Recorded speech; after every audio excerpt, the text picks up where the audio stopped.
Hey guys, Matty Miller with Pursuit Real Estate. Hope you guys are doing well. Today we are just going to do a quick market update and kind of give you guys how we finished out the year as far as our market statistics with sales price, active inventory, and kind of what's to come and what is on the horizon for 2024.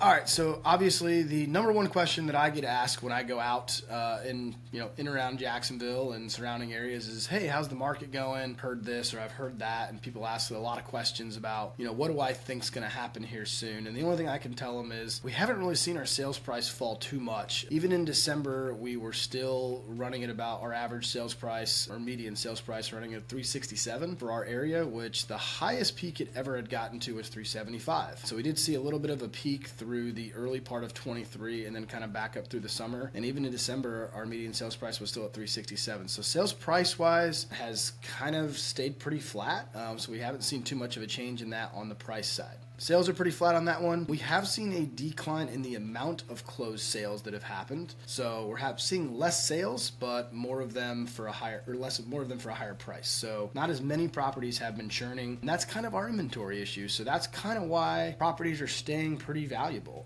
because there's still not a ton of inventory going around. So our closed sales were down pretty low in throughout the fall, even starting from August all the way through December, and we were probably doing, at one point in time in 2022, we were doing almost 3,100 sales in a month. And in December of this last year, we did 1,871.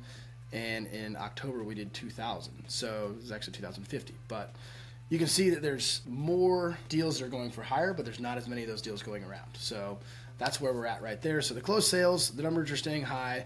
Lack of inventory is still an issue. We are starting to see our days on market.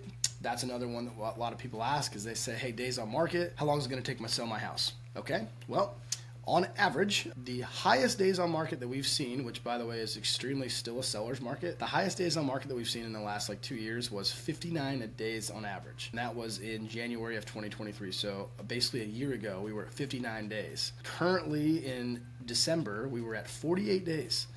Still a pretty good time to sell. If you're sitting there and thinking about selling, on average, you're going to be below 60 days to find that buyer for your property.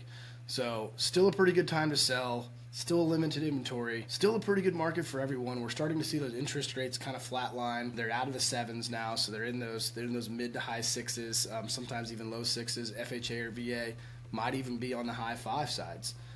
So we're seeing a lot of buyers jump back into the market. Especially, I think we're going to have a really strong push through the springtime and the summer. After that, when we get to the fall, I don't know what will happen. Historically, around election time, people tend to freeze a little bit on their buying and selling things. They want to see what happens with stuff going on in the nation's capital. So that's a historic move. So if you are planning on buying or selling, I would strongly urge you to doing it soon. So if you guys have any questions about that or want to talk about something, you guys know where to find me. It's Matty Miller with Pursuit Real Estate. Hope you guys have a great day.